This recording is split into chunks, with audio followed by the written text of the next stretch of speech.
My name is Wati. I'm currently in Dallas, Texas, and you are watching Everybody Loves Bobby.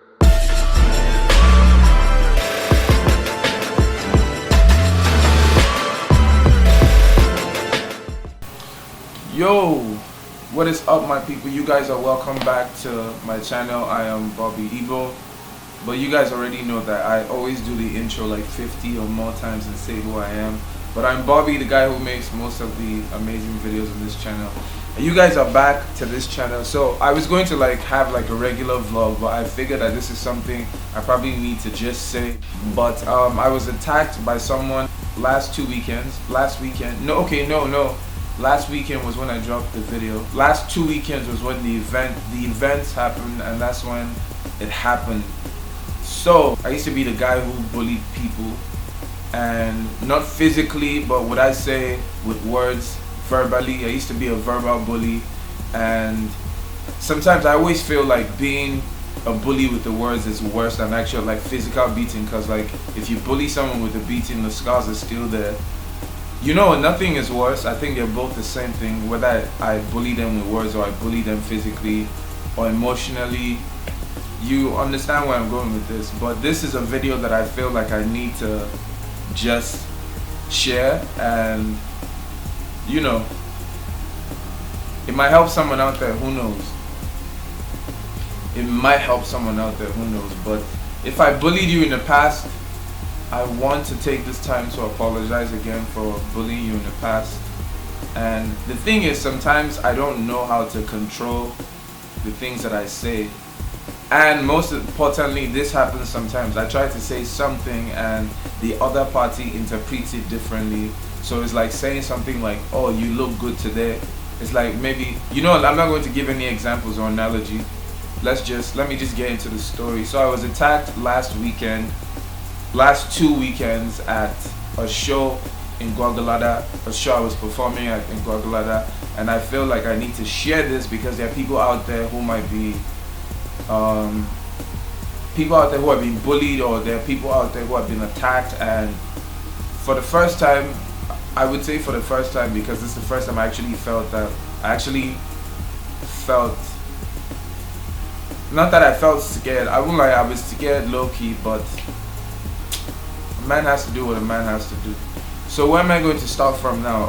Let's start with Saturday, because it happened on Saturday. If you guys want visual representation of what I'm talking about, all you have to do is watch my latest vlog. It happened on the same day.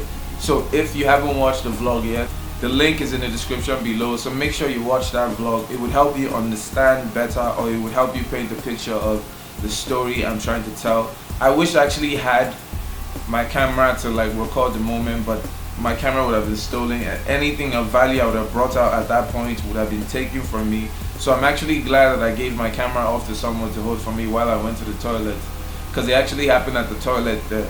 So let me fast forward to, I'm not going to tell you how the whole day went, but I'm just going to start from my time at Thought Pyramid. My friend was having an exhibition, and you know how Abuja is now, people are looking for stuff to attend, so everybody came out. I went there to show support. You know, my guy is doing a show, I need to just show up and try and support him. And it's pretty much, I think I need a cigarette for this. A few moments later. Imaginary smoke. Now if you think I smoke, I actually don't smoke. I just like the feeling of holding it. There's something about just holding, there's something about just holding it. But I don't smoke. If you think I do, I don't smoke. I buy cigarettes. And never mind.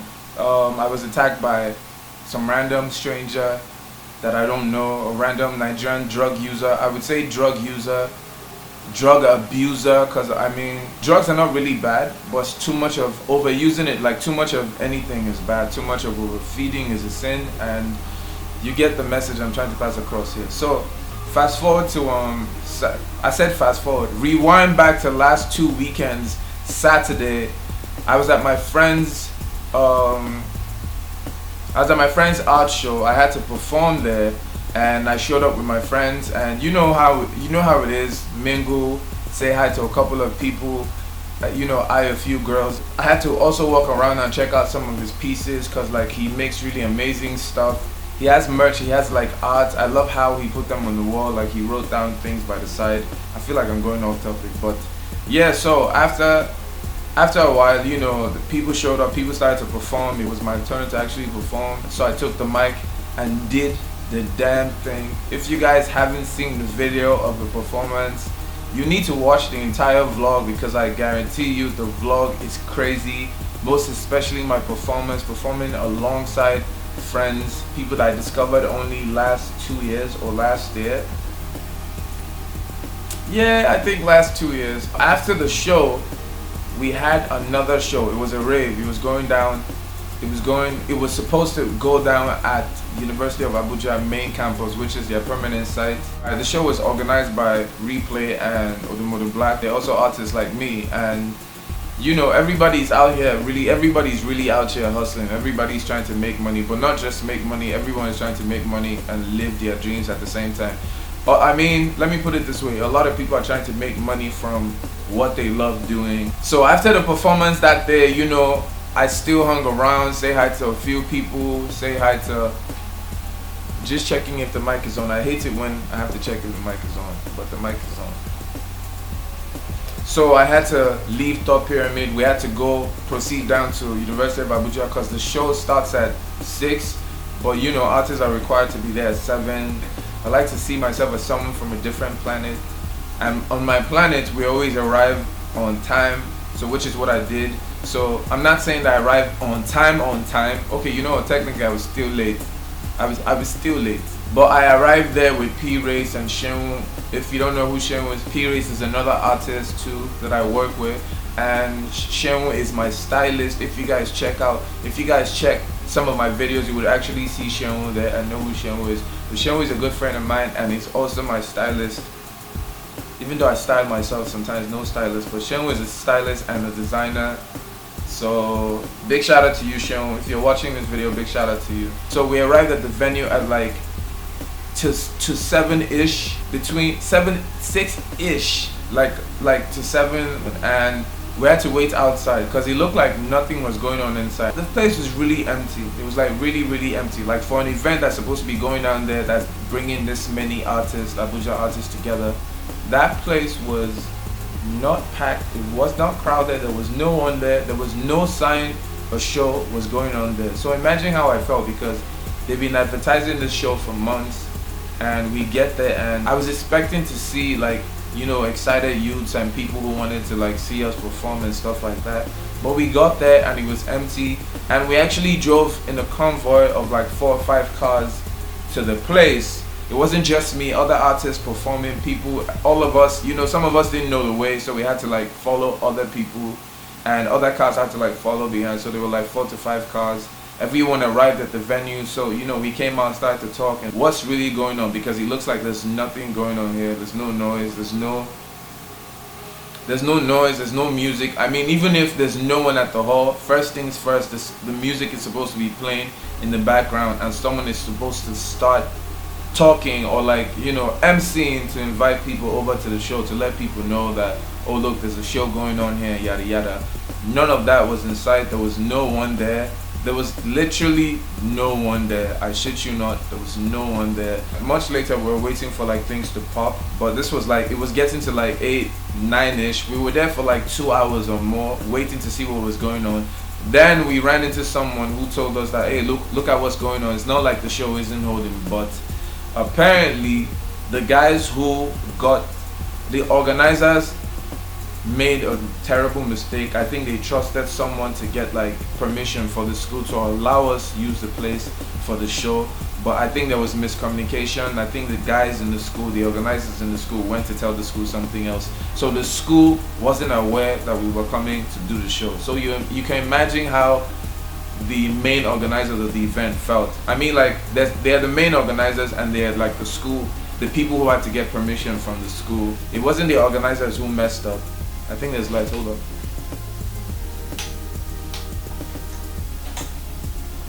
I was wrong, there's no light, my neighbor's gen just went off. The students in charge of giving us the venue were the ones who messed up, not the actual organizers, because I feel like the organizers thought everything was okay, everything was good to go, because they've been advertising for like a month or month and a half. They've been advertising, this is going down here, this is going down, lockdown rave. Lockdown rave is the name of the event, guys. Lockdown rave. So, well, everything went to shit. We didn't know if the show was still going to hold, and at this point I was just following the crowd to see what was going down.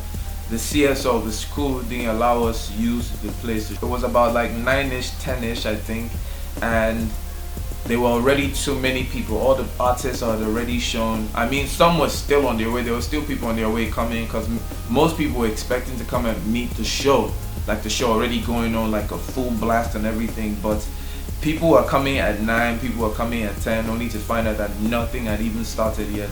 So you can imagine how some people felt. And I was unhappy, because I'm like, you know, like, we're already here, and Gwagwalada is not really Gwagwalada. Ask about Gwagwalada for those of you who stay in Abuja. You know how far Gwagwalada is from like the main city, from like Wuye. You know how far Gwagwalada is from town. So, well, long story short, the organizer tried to talk to the school to allow us, you know, use it. We're already here, that this is what's going on, that people know this event is going on. But the school is like, oh, you guys didn't get permission from the right people, yada yada. You guys managed to F that up. And you know, long story short, we were not allowed to use the place to do the show. So they had to improvise, and they found somewhere else, which was like a hotel somewhere in the main Gwagwalada. So before, you guys need to understand that where the venue was the school. I think it was in Gwagwalada, but not like the main city of Gwagwalada, if that makes any sense. It wasn't like the main Gwagwalada itself. It was just like a part of it. I mean, nobody wanted to go home, because I mean, you already drove that far. Most people wanted to perform. People who already showed up wanted to turn up. You know how it is. And everybody likes to party. I mean, not everybody, almost everybody likes to party. And me, I was there to perform and just have a good time. So yeah, so at that point I'm like, well, we've already made it this far, so whatever decision you guys make, let us know now. Let's know what we can do. Maybe we can change this. Maybe there's something we can redeem ourselves in some way. So everyone is still, you know, fresh hot, because I mean, you drove that far. Nobody wants to go home. Everybody wants to have fun. So they found a different venue, but that venue was in the main Gwagwalada. So what they did was they packed up the speakers and everyone got into their cars. We had to follow the bus, because I think the bus guy was the only guy who knew the place. Well, he was the only guy I knew that knows the way to. It was the only guy I knew that knows the way to where we're supposed to go to. And this was like 10ish. This show was supposed to have started at 7, but we're here at 10 looking for a new venue to do this show at. So the guys, we had to take everything down, because the school was like, they don't want to see this here, so we have to take everything away. So we removed the speakers, the banner, everything. They packed it up in a bus, and we all drove behind this bus. And I shit you not, this was like a convoy of at least 40 cars or more. If you think I'm lying, ask anyone who was there. Ask anyone who was in the convoy with us. They would tell you. At some point, I turned back and I saw like a long light trail of different cars all going to the same place. We even passed checkpoints, and I bet the soldiers were like, what the fuck are these youths doing? We were a lot of cars. I wouldn't even lie to you guys. So many cars. So we got to the new, I don't even know the name of the new venue that we changed, but we shall go to a new venue. We got to a new venue, and we had to wait outside for them to set everything up. And the new venue was at a hotel. So I don't even know how they pulled that off, but big shout out to you guys for the magic you guys performed there, because yeah, you guys deserve it. So at like 11ish, like towards 12, I think it was like already 12 at this time, or past 12, that's when the show was in full swing. So there were still people who wanted to party. People came out, not as much as it would have been if we had started the show earlier, but this was like 12, and imagine people trying to come to a show at 12. But people did show up anyway. There were some people who even stood behind. There were a lot of people outside. So while I was waiting for my set, let me just be honest with you guys, I was hungry. I didn't make any preparations for food. I didn't make any plans for food and shit. I went to one of the restaurants to try and get food, and they said they didn't have and they did not have a POS, so you can imagine how screwed I was. But I still had 500 naira, so I just used the 500 naira to buy like drinks for myself and a friend, and that was fine. I survived that night on Coca-Cola, not White Dust, not what you think. Coca-Cola. That's why I survived on that night. So this was like towards 1 already. The show is still going on in full swing. People are still partying. People are still dancing. I'm in a corner with my friend, and we're just watching the show, enjoying the show. And I also had my vlog camera, so once in a while I'll just stand up and go record something, or give it to my friend to record something and shit. So at this point, I was still going back and forth to try and find a place where I could get like a POS, where I had a POS, so I can get like food, because I was starving. I was hungry. I was starving. I was hungry. I was so hungry. Literally, if I remember how hungry I was on that day, I still get upset because I was hungry, man. I was so hungry I could eat anyone's head. There was even this guy I saw with this really big head that looked like a hamburger. Oh Lord. Mouth-watering head. But yeah, let me get back to the story. I don't know why I just skipped. But what was I even saying again? So yeah, so I'm still going back and forth trying to find food, and I said, like, I ended up just buying Coke because I had 500 naira.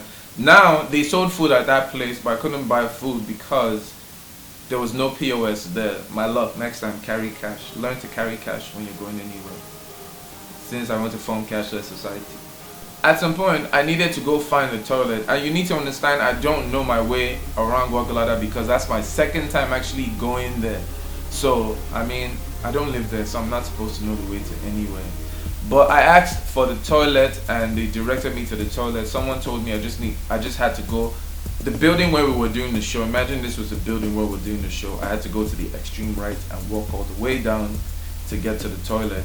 So I walked back inside, and I told my friend I needed to go to the toilet, and I handed my camera to him because I felt like at this point I was heavy. I had too many things on me, and I was hungry, so I couldn't be carrying the camera because the camera, the camera is heavy. I'm not using my smaller camera now. I'm using this big camera, so the camera was super heavy. And so I walked to the toilet. Like when I was getting there, when I was how do I put this now? So I walked to the toilet. Now before I got to the toilet, I think someone tried to get my attention. Someone, I don't know if it was on the stairs or if it was by a door or something, I can't remember, but someone said something to me, and at that point you can tell like I have a list of things on my mind to do, like a list of things that are my main priorities at that point. The last thing I need right now is some random guy I don't even know calling my name, trying to tell me something. And don't forget guys, I'm still hungry at this point. I'm still really hungry, and I've not gotten the Coke yet. Did I get the Coke? Did I get the Coke before or after? Now I'm confused because I can't remember if I got the Coke before or after. I think I had the Coke. I bought the Coke before, but I left the Coke with my friend, and I left my camera with my friend also, and all I had with me was my ATM, like my key holder, and my phone in my pocket. I go to find the toilet because I need to pee, and like I said, there was some guy in the shadows who called out, who said something. I know he said something, but I wasn't paying attention because I'm like, I don't even know you, man. And yeah, so I mean, I get into the toilet, and you need to understand, like, this is a big ass, I wish I could show you guys this door. The door to the toilet was bigger than this door. I mean the door to the where I needed to go pee, not like the main entrance door. I mean the door to the actual toilet, because I'd already walked inside the toilet, and the door was like, like really big, off camera. The door was big. So I feel weird. I'm sure I'm probably not the only person, but whenever I use a toilet that isn't mine at home, I always feel insecure about it because I feel like I can just be peeing and someone walks in. So I was like looking about, and at some point I already shut the door, but I always feel insecure because it's not my toilet, and I hate it when I'm using the toilet and someone knocks on the door and I have to say, hey, person there, or I'm here. I hate it when I have to do that. But like I said, I didn't need to go, I didn't need to drop a mixtape or an album. I just needed to, water the plants. That's all I needed to do. I'm still peeing with my, with my mini-me hanging out in the toilet. My mini-me is hanging out and I'm peeing. And next thing you know, I hear like a sound behind me. if I was to describe this, I'd be like,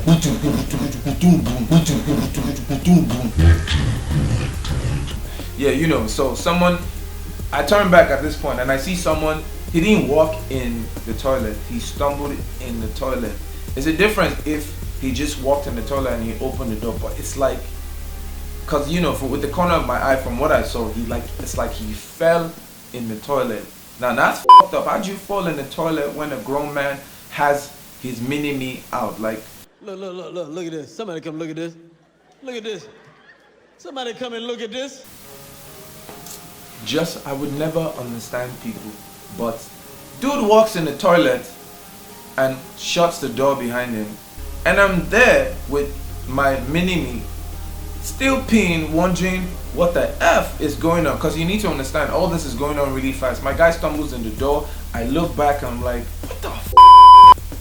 Like literally, is one of us has to get f***ed at this point, because I'm a guy and you're a guy too, and you walk into the toilet when a guy is having his mini-me out. There are either two things you're there for. One, you're either there to rob me, or second, you want the cock in you. Okay. Because that shit gay as f***.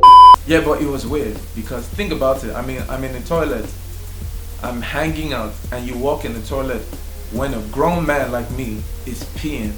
The only two things on my mind, you know, like more than 3 or 4 things on my mind. But then it's either you want to get f***ed or you want me to get f***ed. I like women. I like women. If you get what I mean. I don't swing that way, bro. I'm sorry. I like women. Don't do that to me, bro. No, that doesn't happen, my G. It doesn't happen. This dude is in the toilet, standing with me, a grown-ass man. But then he said to me, then at that point, you know, I was upset. I was really upset, because you didn't only stumble in, and you interrupted me. I was watering the garden and you made me stop. At this point, first thing I noticed in his hand was he had a codeine bottle in his hand. So obviously this dude is really high on drugs. It's really high on drugs. And I noticed the bottle in his hand. So at this point, he's trying to tell me that he was trying to get my attention, but I wasn't paying attention. I did do big boy for him. I'm like, you guys need to understand that I wasn't only tired and hungry. Now I had to like half pee and hold the pee inside. And you guys know how painful that shit is when you don't completely water the garden well. I turn back and I tell the guy, what's be the problem? The guy's like, so they call you, they try phone boss, I mean, you know, I just put like a translation here for my non-Nigerian subscribers. I'll put like a translation so you understand. I need to like say more of this part in pidgin, because it mostly happened in pidgin, so you guys need to know. So at this point, he's like, they call you, they fall.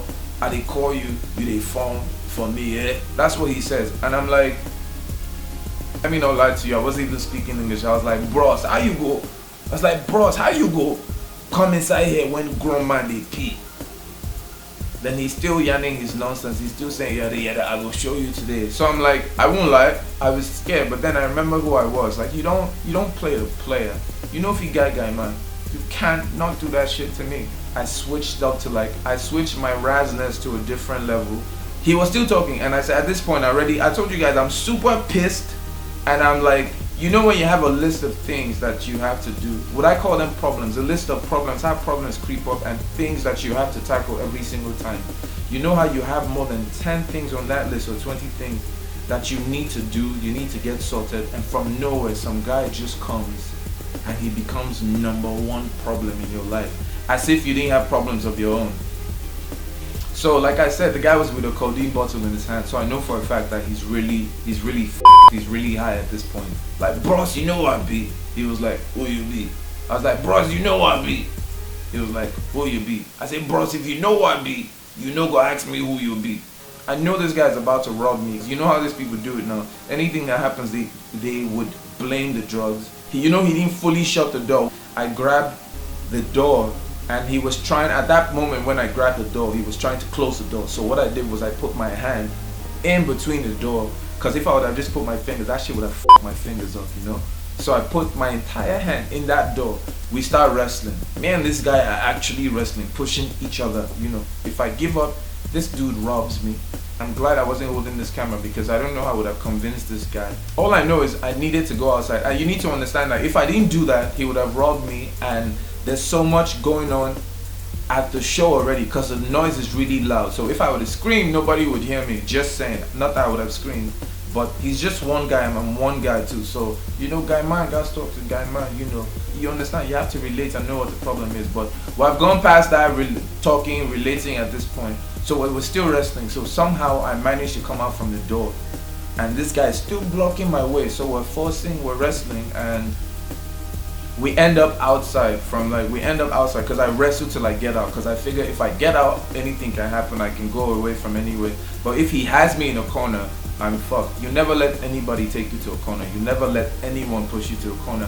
It's just like boxing. Whenever you're at the corner and they catch you in the corner, you're screwed, because they give you all the hooks and you don't know where the punch is coming from, so you can't predict or know how to block it. I was in a tight, dark corner and I needed to find a light.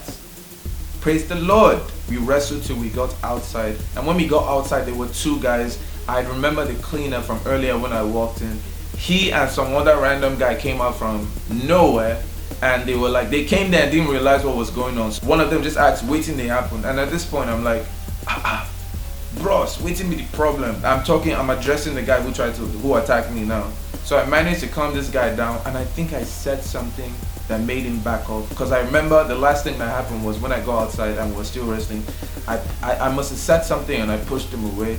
So my guy didn't come close to me again or attack me. He just said, now you need to understand that my guy flipped from trying to attack me to trying to extort me. And I said, what is the problem? My guy started to say he needed money.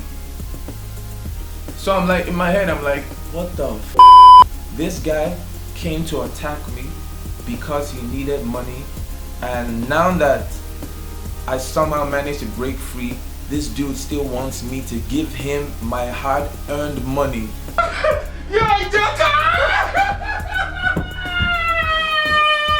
Money where I suffer to make because he needs money for, I don't know if it's money for drugs or money for life that he needs, but it's not like I even have cash on me, because I don't have any cash on me at this point. And fam, you just f***ed up, you wrestled the wrong guy. You think say I get money?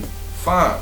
And this dude is still trying to find a way to get money from me. And I tell him the truth. I'm like, bro, it's no vex. So I basically told him that while you're here sitting down and drinking to make money, or drinking codeine to make money, what brought me to Guagalada in the first place is because I have a show to perform, because I'm trying to give myself exposure as an artist, and I'm trying to get paid at the same time. So am I a fool that I would leave my comfort zone, come down to Guagalada to actually perform at a show and make money? Yeah, but this dude is looking at me like I have money, and I had to convince this dude I didn't have any money at all. So please, no disturb me, money no day, money no day. That was what happened. That's how I saved my ass. I won't lie, I was scared, but then I remembered, like I said, I was scared, but I realized who I was. This was the first time in a long time I actually had to not only talk my way out of it, but I had to wrestle and then talk my way out of it. After everything was done and I told the guy I didn't have any money, I told him, you know what, later, I feel jam you anyway. If I have anything, I will give you. But deep down the inside, no, I wouldn't have given you shit, my nigga thing. It's different if I saw you trying to hustle, but fam, you're trying to hustle people. At the end of the day, you might still use that money to buy drugs to satisfy your flesh, you know, your earthly flesh. So yeah, that was the experience. After that, I just walked in, and you know, when the music was quite low, I told my guy what happened. Was like, for real, was like, yeah, let's go outside, let's go the guy up. I was like, fine man, nah man, I'm just glad it's over. You know, I'm happy that I'm alive, because if you go back there, some shit might happen, shit might pop, my dude might take the bottle and, you know, break your head. I don't want that shit to happen. So I'm usually a nice guy in person. Like, if you meet me, I'm a nice guy in person, but this one time I decided to be something else. So I wrestled my G. Sometimes you have to fight your way out of problems. You have to fight to survive. Sorry, not sometimes. Most of the times in this life, to make it, you actually have to fight your way to survive. And one of the reasons why I'm sharing this video is because I realized when I was in that corner by myself and this guy came in, I realized, imagine if it wasn't me. Imagine if it was someone like my sister or someone who was weak. I mean, he would have had his way. You know, let me try not to imagine stuff like that, but I'm just being real here. Like, people go through shit like this on a daily, and sometimes people can't even fight for themselves, and I just feel bad knowing things like this happen, and I wish there was something we could do about it. So if there's anything we can do about it, please just let me know in the comment section below if we can stop this crime rate or things, people attacking people, or the rape cases, because it's like when I go on social media, I mostly see a lot of rape cases, and I'm sad because, you know, guys, now they up. I mean, can't you keep your congee in your pants? Like, people are going, all of us are human beings. Why do we have to suffer some of this shit too? Like, we're human beings. And I kept thinking, like, till now I still think that, imagine if it wasn't me, imagine if it was someone weak and helpless, this guy would have actually robbed them or raped them, who knows. So my advice is, if you guys are going anywhere or going to the toilet, make sure you don't go by yourself to any dark corner. Make sure you have a few people with you there. And please, if you're out with people, make sure you keep tabs on your friends. Be your brother's keeper. It's not about you all the time. It's sometimes do something for the next person.